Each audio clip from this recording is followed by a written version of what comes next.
بسم اللہ الرحمن الرحیم، السلام علیکم۔ غیر ملکی کسٹمز اور مسلم کسٹم ڈیوٹی، اس کالم کا پہلا حصہ جو 27 اکتوبر کو شائع ہوا تھا وہ آپ نے سنا۔ آج یہ اس کا دوسرا حصہ ہے جو 28 اکتوبر کو شائع ہوا تھا۔ آئیے سنتے تھے۔ دوا تو خیر مفتی بھیجی گئی تھی، ہوائی جہاز کا کرایہ $118 روٹری یا دوا ساز کمپنی نے خود ادا کیا تھا اور کاغذات میں تمام باتیں لکھی ہوئی تھی، جس سے یہ بخوبی معلوم ہو جاتا تھا کہ وہ جان بچانے والی دوا ہے جو کسی بھی حالت میں قابل فروخت نہیں ہے۔ بہرحال فارم کے آخری کالم میں چونکہ دوا کی قیمت لکھی تھی، لہٰذا اس کالم میں دوا بھیجنے والوں نے لکھا تھا کہ امریکی $2160 صرف کسٹم کے مقاصد کے لیے۔ گویا کسٹم افسران کو یہ بتانا مقصود تھا کہ کتنے ڈالر کی دوا مفت بھیجی جا رہی ہے۔ دوا کا پیکٹ سنیچر کا دن گزر جانے کے بعد تقریباً آدھی رات کے وقت کراچی ایئرپورٹ پر پہنچا اور ایمرجنسی والے پیکٹوں میں کے شعبے میں سے رکھ دیا گیا۔ وہاں عبدالحلیم صاحب کا پہلا رابطہ کلیئرنس کرانے والی ایک فرم کے ایک اہلکار سے ہوا، جس نے نہ صرف یہ کہ اپنی پوری کارروائی بڑی اجلت سے مکمل کی، بلکہ کئی دوسرے کاؤنٹر پر جا کر بھی اس کی خانہ پوری کروائی، اور چند منٹ کے اندر اس نے ایک فارم لا کے عبدالحلیم صاحب کے حوالے کیا کہ اب وہ اس پر کسٹم والوں سے دستخط کروا لیں۔ اور یہ تھی حلیم صاحب کی مصیبت کی ابتدا۔ عبدالحلیم صاحب کسٹم کاؤنٹر پر گئے تو انہیں مشورہ دیا گیا کہ وہ اپنا کام کسی ایجنٹ کے ذریعے کروا لیں۔ اس کے لیے وہ تیار نہیں ہوئے۔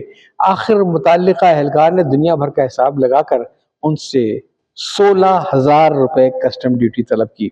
حلیم صاحب نے کہا کہ امریکہ دوا کے ایک بین الاقوامی شہرت یافتہ رفاہی ادارے نے مفت بھیجی ہے، نہ یہ دوا قابل فروخت ہے اور نہ ایک مخصوص مریض کے علاوہ کسی اور کے کام کی ہے، لیکن ڈیوٹی تو ڈیوٹی ہے۔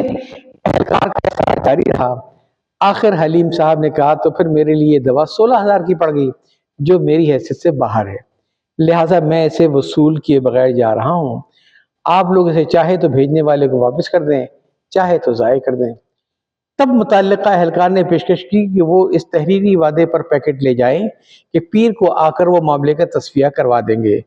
ناچار حلیم صاحب اس پر راضی ہو گئے اور ضروری کاغذات پر دستخط کرنے کے بعد پیکٹ لے کر چلنے لگے تو متعلقہ اہلکار نے کہا کہ پیکٹ کو کاٹ کر معائنہ کیا جائے گا، پھر انہیں پیکٹ ملے گا۔ حلیم صاحب نے دوا ساز کمپنی کی تمام ہدایتیں دکھائیں کہ پیکٹ کھلنے کے بعد ایک معینہ مدت کے اندر دوا کو ریفریجریٹر میں رکھنا ہوگا، ورنہ دوا بے اثر ہو جائے گی، لیکن وہ پیکٹ کاٹا گیا۔ اور یہ یقین کرنے کے بعد کہ اس میں امریکہ سے ہیروئن یا چرس نہیں آ رہی ہے، حلیم صاحب کے حوالے کر دیا گیا۔ یہ سارا مرحلہ رات 2 بجے سے صبح 5:10 میں مکمل ہوا۔ حلیم صاحب بھاگم بھاگ گھر آئے، دوا کو فریج میں رکھا۔ پیر کے دن پھر حلیم صاحب ایئرپورٹ پہنچے، بات وہی 16,000 سے شروع ہوئی۔ حلیم صاحب نے کہا کہ وہ قطعاً کوئی رقم ادا کرنے کی پوزیشن میں نہیں ہے، وہ اب بھی غیر استعمال شدہ حالت میں پیکٹ اسی طرح موجود ہے جس میں انہیں دیا گیا تھا، اور وہ ساری چیزیں اب کسٹم کو واپس کرنے کے لیے تیار ہیں۔ متعلقہ اہلکار نے کہا کہ آپ تو جذباتی ہو رہے۔ بہرحال آپ میرے ساتھ چلیے، دیکھیں شاید کوئی نظر ثانی ہو جائے۔ اہلکار حلیم صاحب کو لے کر ایک افسر کے پاس گیا جو اتفاق سے بین الاقوامی شہرت کے حامل ایک پاکستانی کھلاڑی ہیں۔ اہلکار حلیم صاحب کو انتظار کرانے کے لیے کہہ کر افسر کے دفتر میں چلا گیا جہاں حلیم صاحب کو کھڑے رہنا تھا۔ کچھ دیر بعد قدر فاصلے پر انہیں ایک بیٹھنے کی جگہ نظر آئی جہاں وہ جا کر بیٹھ گئے۔ جب بہت دیر ہو گئی تو حلیم صاحب اس آفیسر کے دروازے پر پہنچے۔ وہاں انہیں معلوم ہوا کہ وہ اہلکار اپنی نشست پر واپس جا چکے ہیں۔ اسی اثنا میں کھلاڑی افسر بھی کمرے سے باہر آئے۔ انہوں نے حلیم صاحب سے پوچھا کہ وہ کون ہے۔